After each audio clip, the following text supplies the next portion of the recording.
C'est un changement fondamental contenu dans une déclaration d'une dizaine de pages. Le Saint-Siège autorise désormais la bénédiction des couples en situation irrégulière et les couples de même sexe.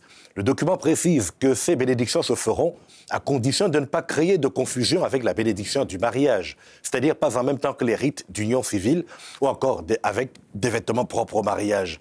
Et donc on le sent, c'est un changement, mais pas une institution qui est adoptée par l'Église catholique. Et j'en parle ce soir avec l'auteur et chroniqueur Alain Pronkin qui nous a retrouvés. Bonsoir Alain. C'est un débat qui est à court, qui hante l'Église catholique depuis près de 20 ans. Et on attendait le pape peut-être au prochain synode. Et là, il vient de changer, de faire un grand virage. Pourquoi ce changement? Ce changement-là, on sait que le pape a toujours dit « Qui suis-je pour juger des homosexuels? Je ne peux les condamner. » Et on a toujours senti une ouverture du pape pour accueillir les personnes homosexuelles au sein de l'Église. Et on a demandé, parce qu'il faut savoir qu'au niveau de l'Église, on va arbitrairement lui dire, il y a la gauche et la droite. Il y a une frange de l'Église qui dit, écoutez, on ne peut pas accueillir la communauté homosexuelle et bénir les unions de même sexe. Et une autre frange qui dit, il faudrait bénir ces unions-là. Et on a eu une des demandes en 2021 et la Congrégation pour la doctrine de la foi, qui est devenue le dicaster de la Congrégation de la doctrine de la foi, dicaster de la doctrine de la foi, a dit, non, il n'est pas question qu'il y ait des bénédictions du couple de même sexe.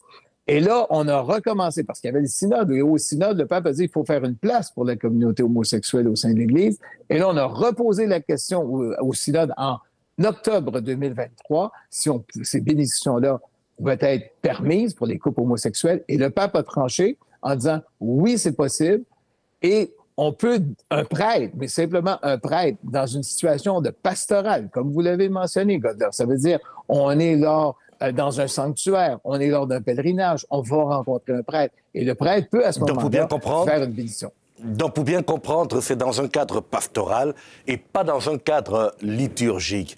Mais y a-t-il pas une contradiction ici, puisqu'il y a quand même des valeurs liturgiques qu'il faut respecter, même si on fait des pratiques pastorales?